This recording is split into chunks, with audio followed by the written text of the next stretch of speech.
Muy bien, seguimos entonces con nuestra serie de estudios acerca de matrimonios en la Biblia. Y hoy vamos a hablar de un matrimonio bien conocido que se encuentra en el primer libro de Samuel, primero de Samuel, capítulo 1. Me refiero particularmente al matrimonio de Elcana y Ana. El matrimonio de Elcana y Ana. Entonces, vamos allí a primero de Samuel 1. Dame la mochila. Que yo me estoy poniendo viejo y ya no veo bien. Pero siempre se me olvida traer esas cosas. Sí. Entonces, primero de Samuel, capítulo 1, a partir del verso 1 dice: había un hombre de Ramataim Sofín, de la región montañosa de Efraín, el cual se llamaba Elcana. Era hijo de Jeroham, hijo de Eliú, hijo de Tohu, hijo de Suf, el Efrateo. Y tenía dos mujeres, una se llamaba Ana y la otra Penina. Penina tenía dos hijos, pero Ana no los tenía. Aquel hombre subía año tras año desde su ciudad para adorar y ofrecer sacrificios al Señor de los ejércitos en Silo. Allí estaban los dos hijos de Elí, Ofni y Fineas, sacerdotes del Señor. Y cuando llegaba el día en que Elcana ofrecía sacrificios, daba porciones a Penina, su mujer, y a todos sus hijos e hijas. Y aunque a Ana le daba solo una porción, él la amaba, a pesar de que el Señor había cerrado su matriz. Pero su rival la irritaba continuamente para humillarla, porque el Señor había cerrado su matriz. Así hacía cada año cuando subía a la casa del Señor. Ella la irritaba, por lo cual Ana lloraba y no comía. Y Elcana, su marido, le dijo: Ana, ¿por qué lloras? ¿Por qué no comes? ¿Por qué está afligido tu corazón? ¿No soy yo para ti mejor que 10 hijos? Después de haber comido y bebido en Silo, Ana se levantó, y mientras el sacerdote Elí estaba sentado en una silla junto al poste de la puerta del templo del Señor, ella oró al Señor con amargura de alma y lloró mucho. E hizo un voto diciendo: Oh Señor de los ejércitos, si te dignas mirar la aflicción de tu sierva, te acuerdas de mí y no te olvidas de tu sierva, sino que le das un hijo varón, entonces yo lo dedicaré al Señor todos los días de su vida, y no pasará navaja sobre su cabeza. Sucedió que mientras ella oraba largamente delante del Señor, Elí observaba la boca de ella, y Ana hablaba en su corazón. Solo se movían sus labios, pero no se oía su voz. Elí creyó que ella estaba ebria, y le preguntó a Elí: ¿Hasta cuándo vas a estar ebria? Aparta de ti el vino. Ana respondió y dijo: No, Señor mío, yo soy una mujer atribulada de espíritu. No he bebido vino ni licor, sino que he derramado mi alma delante del Señor. No pienses que tu sierva es una mujer impía. Es por mi gran congoja y por mi aflicción que he hablado hasta ahora. Él respondió y le dijo: Ve en paz, y que el Señor Dios de Israel te conceda la petición que le has hecho. Ella dijo: que tu sierva halle gracia ante tus ojos. La mujer siguió su camino, después comió y no estuvo más triste. Se levantaron de madrugada y adoraron delante del Señor, y volviéndose llegaron a su casa en Ramá. Elcana conoció a Ana su mujer, y el Señor se acordó de ella. Y sucedió que a su debido tiempo Ana concibió y dio a luz un hijo, y le puso por nombre Samuel, diciendo: porque se lo pedí al Señor. Después aquel hombre, Elcana, subió con toda su familia para ofrecer al Señor el sacrificio anual y cumplir su voto. Pero Ana no fue, sino que dijo a su marido: tan pronto como el niño sea destetado, lo llevaré para que sea presentado ante el Señor y se quede allí para siempre. Y Elcana, su marido, le respondió: haz lo que te parezca bien, quédate hasta que lo destetes, solo que el Señor cumpla la palabra que sale de tu boca. Así que la mujer se quedó y amamantó a su hijo hasta que lo destetó. Y después de haberlo destetado, lo llevó consigo y lo trajo a la casa del Señor en Silo, junto con un toro de 3 años, 20 kilos de harina y una vasija de vino. El niño era pequeño. Después de degollar el toro, llevaron al niño a Elí. Y ella dijo: oh Señor mío, vive tu alma, oh Señor mío, que yo soy aquella mujer que estuvo de pie aquí junto a ti orando al Señor. Por este niño oraba, y el Señor me ha concedido lo que le pedí. Por eso yo también lo dedico al Señor, y estará dedicado al Señor todos los días de su vida. Y adoraron allí al Señor. Hasta ahí entonces la lectura para hoy. Hemos visto diferentes matrimonios que nos presenta la Escritura, y obviamente nuestra intención al estudiar estos matrimonios no es meramente histórica.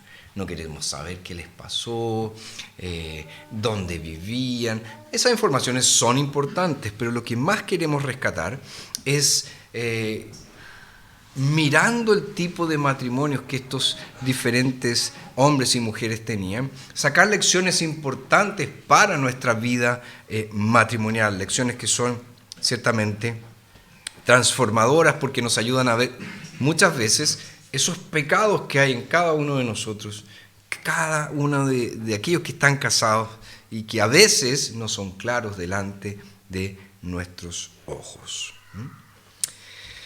Bueno, ¿qué podemos decir respecto de este texto que acabamos de decir? Ustedes saben que el primer libro de Samuel está en el contexto en que los jueces todavía reinaban sobre Israel. Y acuérdense que los jueces eran una especie de caudillos militares que el Señor levantaba para liberar a su pueblo de la opresión de sus enemigos. No era como un rey. Acuérdense, no estaban unificados. Los jueces se levantaban de ciertas tribus y por lo general defendían a ciertos sectores o a ciertas tribus de Israel. Pero nosotros cuando leemos el libro de los jueces nos damos cuenta que aquel período en la historia de Israel, en la historia del pueblo de Dios, fue un período de decadencia espiritual. Aquel pueblo que entró en la tierra prometida, aquel pueblo que salió de Egipto, que conquistó la tierra. Después que Josué muere, comienza a relajarse, comienza a olvidarse del Señor y de sus caminos. Entonces, pensemos muy bien en eso, porque hay un contexto de decadencia, de profunda decadencia espiritual. Y ahí entonces nos dice este libro, comienza este libro contándonos de este hombre llamado Elcana. Y nos dice que era de la región montañosa de Efraín, era hijo de Jeroham, después nos dice nieto de Eliú, hijo de Tohu, hijo de Suf el Efrateo. Y al darnos esa genealogía, ya nos está dando una información muy importante. Este era un hombre acaudalado, este era un hombre que tenía recursos, este era un hombre rico. En las Escrituras, cuando se nos dan este tipo de referencias, generalmente es que se trata de alguien importante, de alguien con recursos, de alguien con dinero. Pero inmediatamente el verso 2 nos dice, y tenía dos mujeres. Y tenía dos mujeres. Fíjense, aquí ya podemos captar, en primer lugar, el origen de la crisis, el origen de los problemas, el origen del conflicto en este matrimonio. Este hombre que pertenecía al pueblo del Señor, este hombre que era un hijo de Efraín, ¿verdad? Es decir, de la tribu de Efraín, tenía dos mujeres. Y uno dice, pero ¿cómo es eso posible? ¿No se supone que el Señor en su palabra había establecido ahí en Génesis un hombre y una mujer? ¿Se acuerdan cuando estudiamos el primer matrimonio que vimos? ¿Cuál fue? Genial, ¿verdad? Muy bien. Primer matrimonio, Adán y Eva. Un hombre y una mujer. No un hombre y dos mujeres. No un hombre y tres mujeres. No un hombre y cinco mujeres. No una mujer y dos hombres. Un hombre y una mujer. Entonces tenemos aquí registrado el origen de la crisis. Nos dice que tenía dos mujeres. Una se llamaba Ana y la otra Penina. Y nos dice también que esta Penina tenía hijos, pero Ana no los tenía. Ahí inmediatamente también nos da otra pista de lo que está sucediendo aquí. Por un lado tenemos esta crisis que es generada por la poligamia, un hombre que está casado con dos mujeres, pero también dentro de esa poligamia surgen cosas. Y lo que surge allí es la frustración de una mujer al no poder tener hijos. Y esa mujer era Ana. Uno puede pensar, bueno, pastor,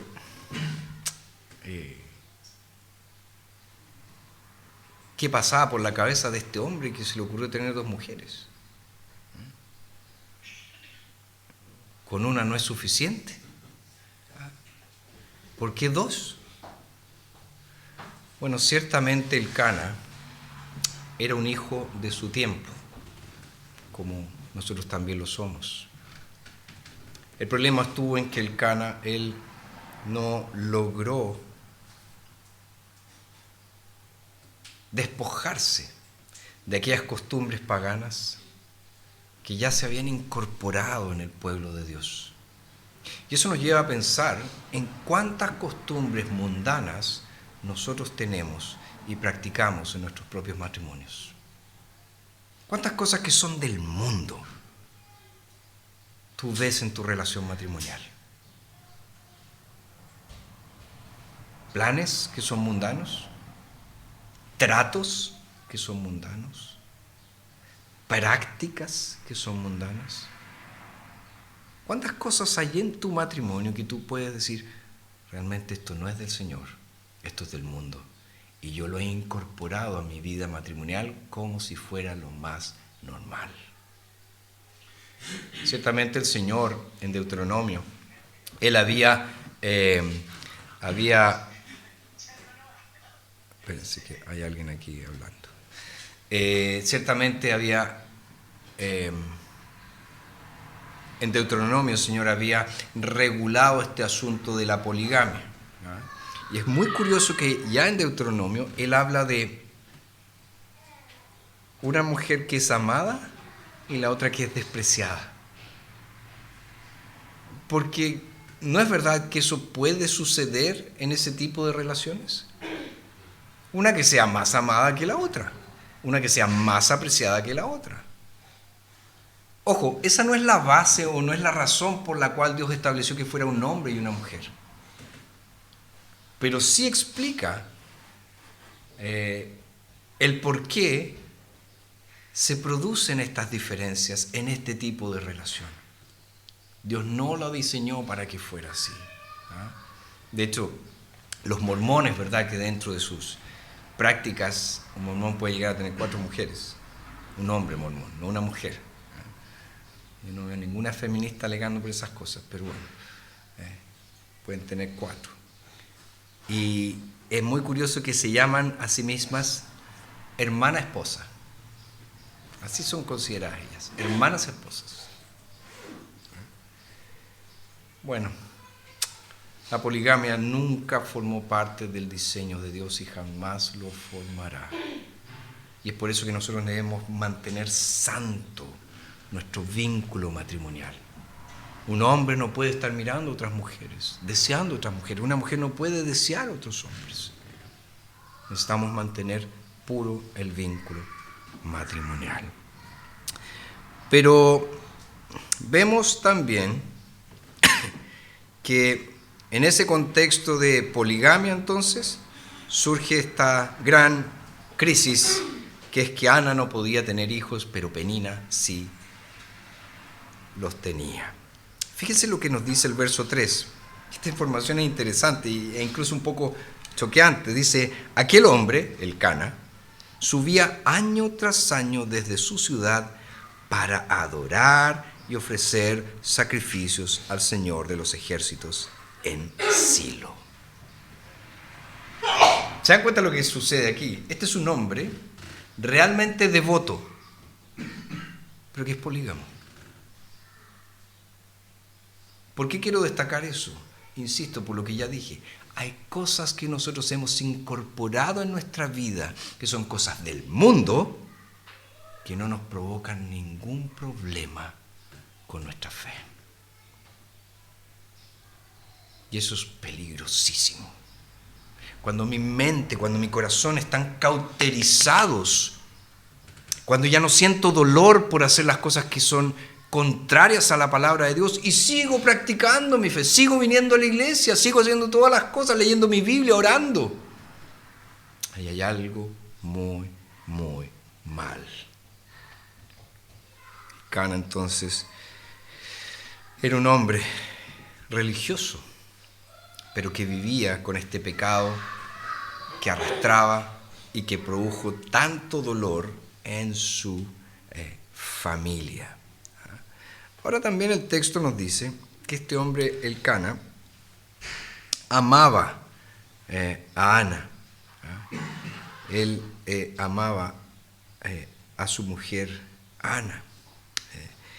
Pero a pesar de que el Cana llevaba a su familia a tener comunión con Dios, él tomaba a todos sus hijos junto con sus mujeres y los llevaba a Silo, donde estaba localizado en aquel tiempo el tabernáculo, lugar de la adoración. Aún así, a pesar de sus buenas intenciones de querer consagrar a su familia, de querer consagrar a sus hijos, ¿qué sucedía? Había conflicto.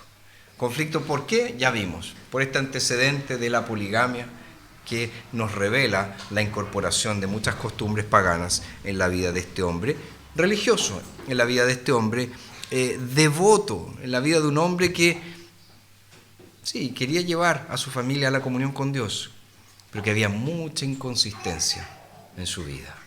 Eso también es una lección tremenda para nosotros. Venimos a la iglesia, queremos servir al Señor, nos gusta, creemos que es lo mejor, creemos que es lo mejor para nuestra familia y ciertamente es lo mejor, pero cuánta inconsistencia hay en nuestras vidas. Y cómo esa inconsistencia a veces ni siquiera nos duele, ni siquiera nos perturba, ni siquiera remece mi corazón. Tengamos cuidado con eso. Ahora, el texto dice, verso 5, aunque a Ana le daba una sola porción, él la amaba, a pesar de que el Señor había cerrado su matriz. Como ya les dije, el Cana amaba a su mujer, amaba a Ana. Es curioso que no nos dice que amaba a Penina. No sé si se fijan, el texto jamás dice que el Cana amaba a Penina. Pero sí nos dice que amaba a Ana a pesar de que el Señor le había cerrado su matriz. Es decir, a pesar de que ella era estéril. Ahora uno puede decir, ay, pero ¿qué tiene que ver una cosa con la otra? Bueno, ustedes saben que, y si no saben van a saber, que en el Antiguo Testamento particularmente, el hecho de que una mujer pudiera ser fértil era señal de que la mano del Señor estaba sobre ella.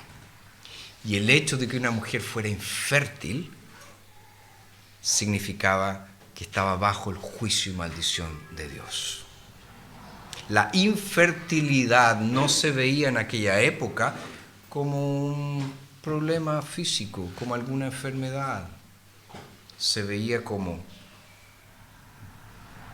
el juicio de Dios sobre esa mujer. Entonces, a pesar de que en su contexto Ana era despreciada, una mujer que no podía tener hijos, nos dice el texto que el Cana la amaba y le daba una porción. Hay algunas traducciones que dice que le daba doble porción, pero esa traducción no es correcta, porque entiendan la figura. El Cana toma del sacrificio y le da una parte a Penina y a todos los demás hijos. Saca de ese sacrificio una parte y le da a Ana. ¿Quién se queda con más? Ana, por razones obvias. Penina tenía que repartir esa parte con todos los hijos que tenía. Ana, al no tener hijos, recibía todo eso para ella. Y nos dice el texto que su rival, fíjense cómo dice el texto, su rival la irritaba continuamente para humillarla. Y nos dice que hacía eso año tras año. Cada vez que subían a adorar, cada vez que iban a Silo a adorar, Penina aprovechaba esa circunstancia santa. ¿Para qué? Para hacer sufrir a su rival. Eso ya nos revela mucho del corazón de esa mujer. Uno puede pensar, pero ¿cómo era capaz de, en el contexto de la adoración, en el contexto del sacrificio, que era el reconocimiento de mis pecados, que era el hecho de presentar un animal ahí en el altar para que ese animal fuera destrozado a fin de que mis pecados fueran perdonados a modo simbólico, ¿verdad? En ese contexto, ¿qué hacía esta mujer? Irritaba a Ana. Ah, tú no tienes hijos. Ah, el Señor te cerró la matriz. Ah, estás bajo el juicio de Dios.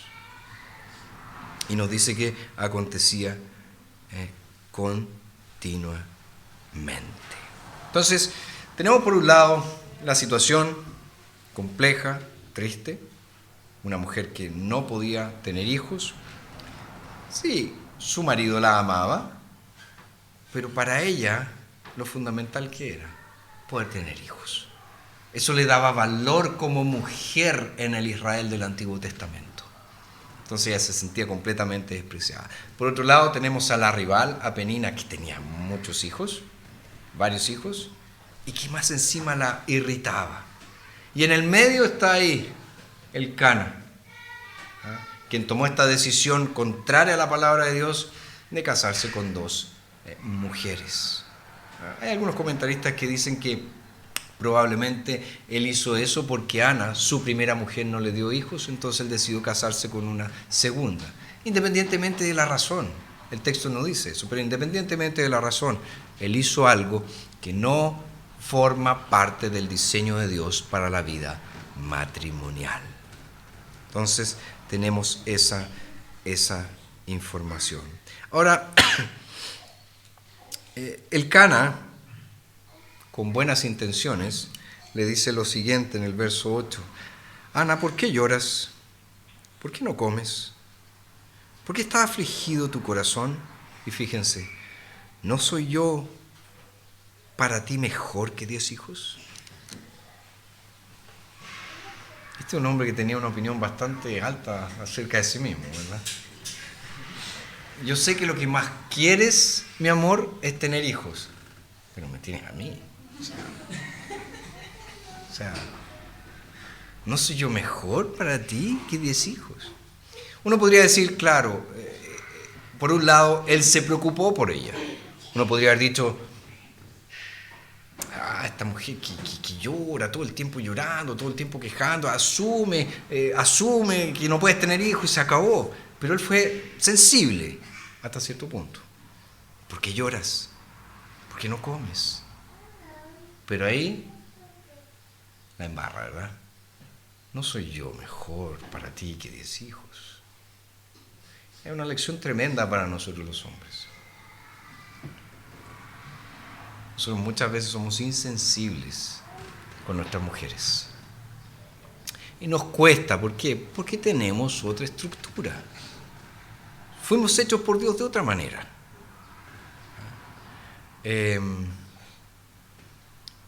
Yo sé que el mundo anda diciendo que nosotros como varones necesitamos descubrir nuestro lado femenino, ¿verdad?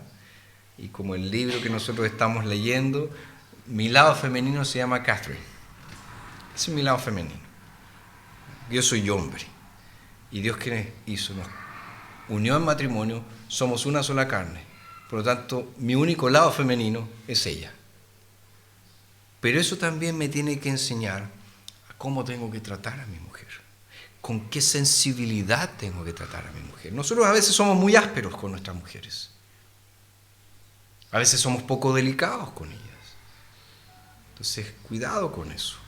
Porque podemos estar dañando sus corazones al tratarlos de manera inapropiada. En fin, Ana entonces está con ese problema, marido que tiene buenas intenciones, pero pareciera que no hace mucho, porque en realidad, ¿qué puede hacer él? ¿Verdad? ¿Qué puede hacer él? En fin.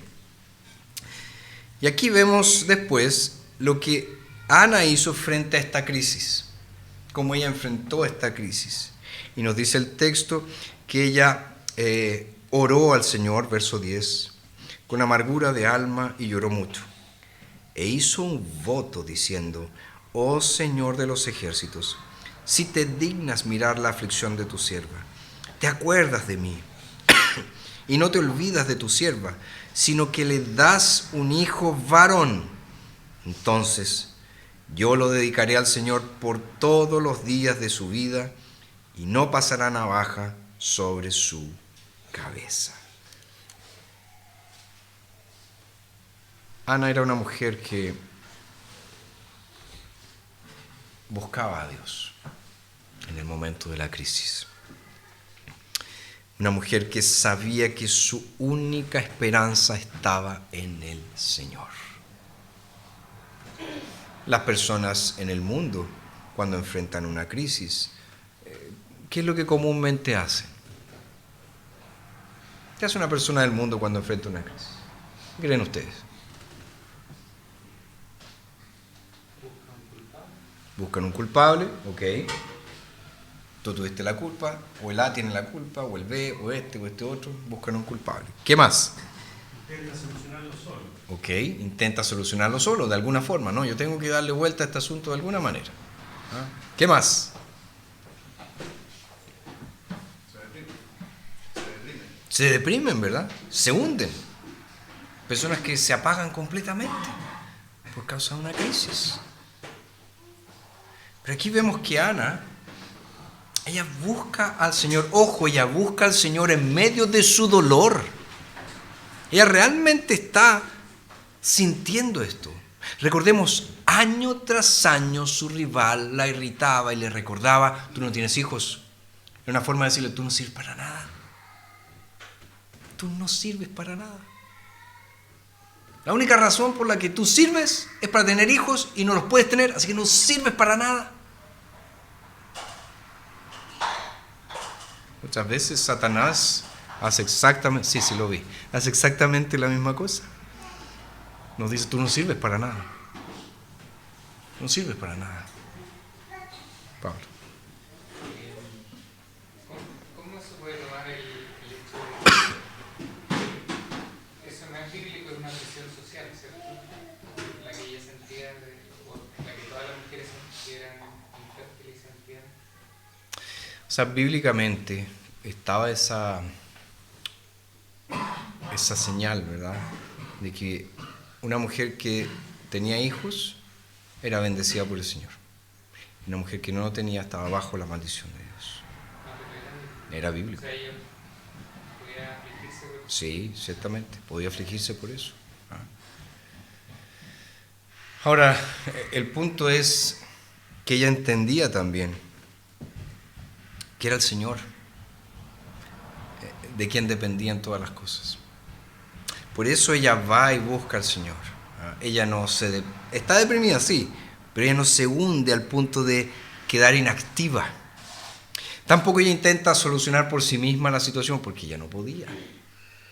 Tampoco ella culpa a otros. Fíjese, no dice ni una sola palabra acerca de Penina. No dice: esta mujer, Señor, no la soporto. Esta mujer me ha estado irritando año tras año, haz algo, Señor. No.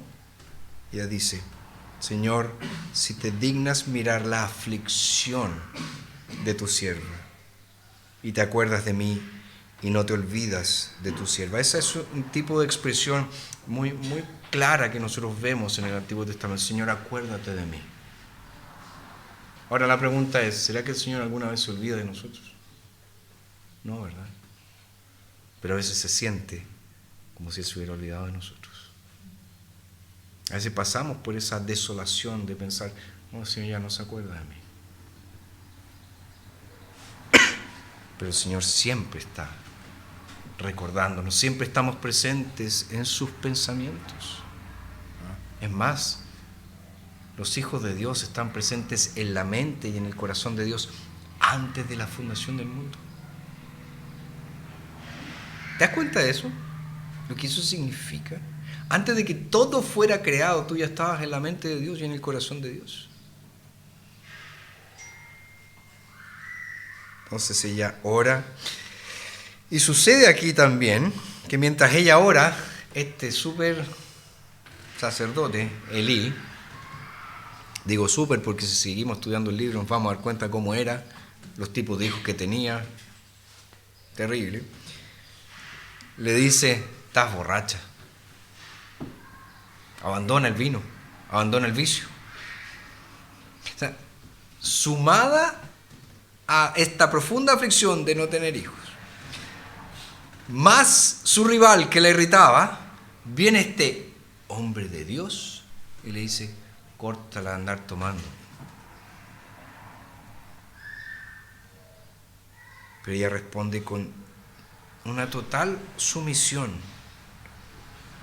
No, Señor mío. Fíjese, ella no le dice, ¿qué te crees? ¿Qué te crees tú que me vienes a decir esto? No es, no, Señor mío. Yo soy una mujer atribulada de espíritu. No he bebido vino ni licor, sino que he derramado mi alma delante del Señor. No pienses que tu sierva es una mujer impía. Es por mi gran congoja y por mi gran aflicción que he hablado hasta ahora. Fíjense lo que ella dice. Realmente estoy sufriendo. Y ahí entonces, él no le dice, oh disculpa, malinterpreté las cosas, no dice, ve en paz, que el Dios de Israel te conceda la petición que le has hecho. Su petición era, concédeme un hijo. Y ojo, varón. ¿Por qué? Porque para una mujer judía tener un hijo varón era lo máximo. Era lo máximo. Podía tener mujeres hijas, pero tener un hijo varón era así, lo máximo. Porque con el varón se perpetuaba el nombre de la familia, etc. Y nos dice el texto que finalmente el Señor le concede a Ana su petición. Nos dice que, verso 19, y el Señor se acordó de ella. Y concibió y tuvo a este hijo y lo llamó Samuel. Y después vemos todo el proceso, ¿verdad?, en que ella cumple el voto que había prometido. ¿Se acuerdan? Y eso es súper interesante porque uno pudiera pensar, claro, esta mujer quería un hijo y quería a su hijo para sí misma. Pero ella dice, si el Señor me concede, yo lo voy a consagrar al Señor todos los días de su vida. Voy a hacer que sirva al Señor. Ahí también tenemos una tremenda lección para nosotros padres. Hemos consagrado a nuestros hijos al Señor. No en el sentido de decir, ¿sabes qué? Los voy a llevar para la iglesia, donde está Germán, donde está el pastor, lo voy a dejar ahí, que ellos lo críen. No, por favor, no hagan eso. No tenemos energías para eso. Pero en el sentido de realmente dedicarlo y decirle, Señor, estos hijos que tú me has dado son tuyos. Yo quiero que ellos te sirvan toda su vida. Toda su vida. Y fue lo que ella finalmente hizo y lo dedicó todos los días de su vida al Señor. ¿Dudas, preguntas hasta aquí?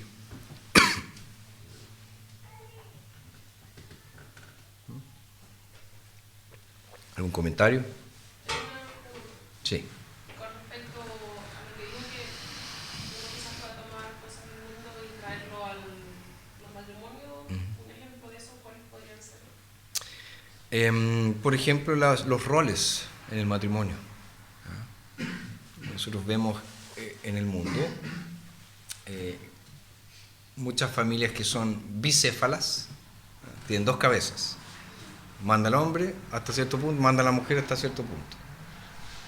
Eso es algo del mundo, porque el mundo nos ha dicho que eso está bien, que es lo correcto. Y hay también familias donde la mujer es la cabeza, ella manda, y el marido lo único que hace es llevar la plata. ¿Por qué? Porque él quiere ser libre, él no quiere problemas, él quiere llegar de la pega y no hace nada. Entonces, ¿quién toma la batuta? La mujer. Ambos modelos son del mundo, porque el modelo bíblico es que el hombre es el líder de su hogar. Y ojo, es un líder siervo. Que a veces nosotros tenemos ese concepto de liderazgo como si se tratara de un déspota, ¿verdad? Hoy el hombre manda a un déspota. Ese no es el liderazgo que nosotros vemos en la Escritura. El liderazgo que vemos en la palabra de Dios es un líder siervo como el Señor Jesucristo. Entonces ese sería, por ejemplo, cómo el mundo ha entrado en las relaciones matrimoniales. Y nosotros necesitamos tener mucho ojo con eso. Porque cuando nuestros matrimonios están desenfocados, cuando no están construidos en el patrón establecido por Dios, problemas vendrán todo el tiempo.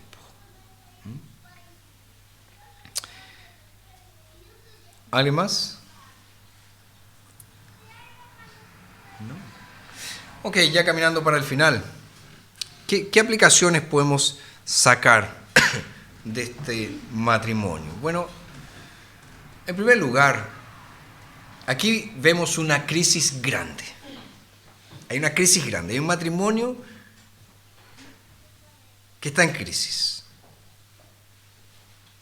Primera lección: no saquemos a Dios de nuestros problemas. No podemos sacar a Dios de nuestros problemas. Ana fue al Señor, Ana fue en oración al Señor, Ana buscó al Señor, buscó la solución a sus problemas en el Señor. ¿Estás enfrentando problemas en tu matrimonio? No saques a Dios afuera. No digas, no, ¿sabes lo que nosotros necesitamos? Es un consejero matrimonial. No, nosotros necesitamos un psicólogo. A lo mejor sí, pero no saques a Dios. No saques a Dios.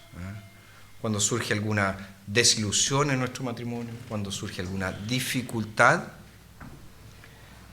a veces podemos caer en el error de decir, Dios no tuvo nada que ver con esto. Bueno, no tiene nada que ver con esto. No, Él sí tiene que ver. Él es el Rey soberano sobre nuestras vidas.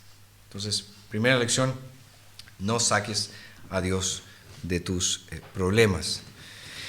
Segunda lección que podemos desprender de este matrimonio es: evitemos a toda costa guardar amargura en nuestro corazón. Ojo, ¿contra Dios o contra mi cónyuge? Aquí podría haber sido el caso, ¿verdad?, de Ana, ser una mujer completamente amargada con el Cana. ¿Cómo se te ocurrió tener esta otra mujer? Esta mujer que me está haciendo la vida imposible. Ya no quiero nada más contigo, ya no te soporto. Y ella tampoco tenía amargura contra el Señor. Señor, ¿por qué me tienes así? ¿Por qué me tienes estéril? ¿No eres el Dios todopoderoso que puede solucionar las cosas? Evita guardar amargura en tu corazón. Dios ciertamente nos envía muchas pruebas. Incluso vienen desilusiones a nuestra vida. Pero todas ellas tienen el propósito de hacernos más santos. Es cierto que nosotros no podemos comprender cómo Dios está obrando la santificación en sus hijos, porque a veces es dolorosa. Tenemos ese concepto errado de que santificación siempre es algo que no me va a doler, pero claro que me va a doler. Dios está haciendo una cirugía en mi vida, está remodelando mi vida. Eso duele. ¿Cuántos de ustedes se han sometido a alguna cirugía plástica? Ninguno, ¿verdad? Bueno, yo he escuchado que los que se someten a esas cirugías realmente duele.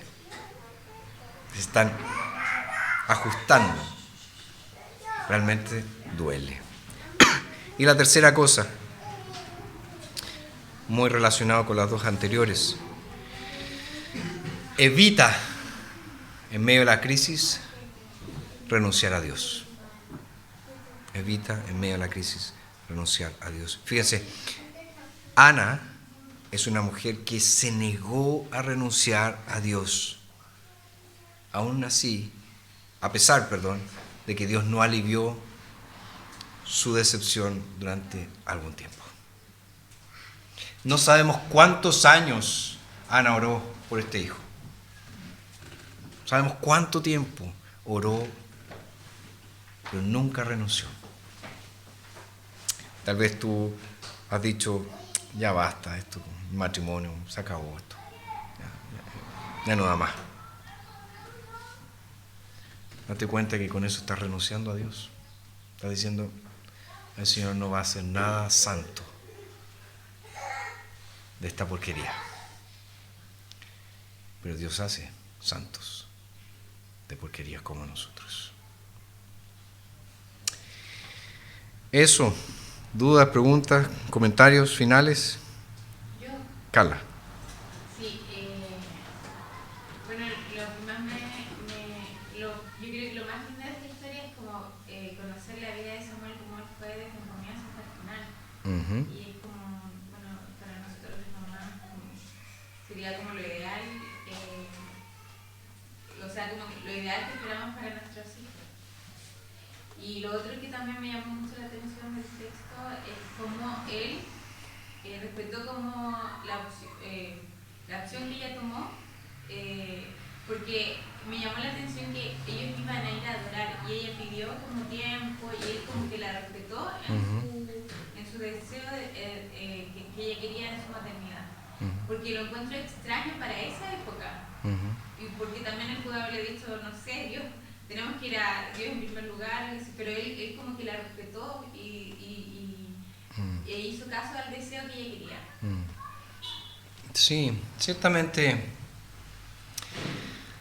A ver, tenemos que entender bien el contexto. ¿Cuál es el contexto? Ella había prometido, había hecho un voto, que el día en que llevara a su hijo a ese lugar, lo iba a dejar ahí para siempre. Entonces ella dice, deja que el niño sea destetado, porque es muy chico, razones obvias. Ahora, ¿a qué edad nosotros destetamos a los niños? Es que depende también, porque Depende, ¿verdad? en Mongolia lo destetan como a los 13 años. Por eso te digo, nosotros. Ah, bueno, no sé. 2 años, al año, 2 años, ¿verdad? En aquella época se demoraba un poquito más. No tanto como Mongolia, ¿verdad? Pero se demoraba un poco más. Ya eran más grandes cuando eran destetados. Entonces, ¿qué es lo que ella está diciendo? Yo quiero tenerlo en su infancia, cuando él es pequeño. Pero cuando ese tiempo termine, yo lo voy a llevar allá y voy a cumplir mi voto.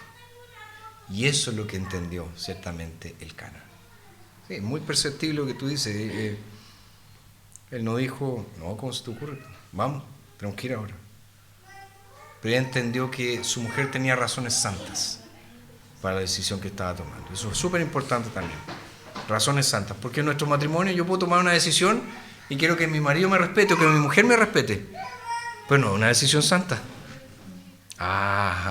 Espérate, ¿cómo te voy a respetar si no es una decisión santa? Al contrario, te voy a confrontar con una decisión pecaminosa que no corresponde. Ok, eso. Vamos a orar para concluir. Germán, por favor, si nos puede dirigir en oración.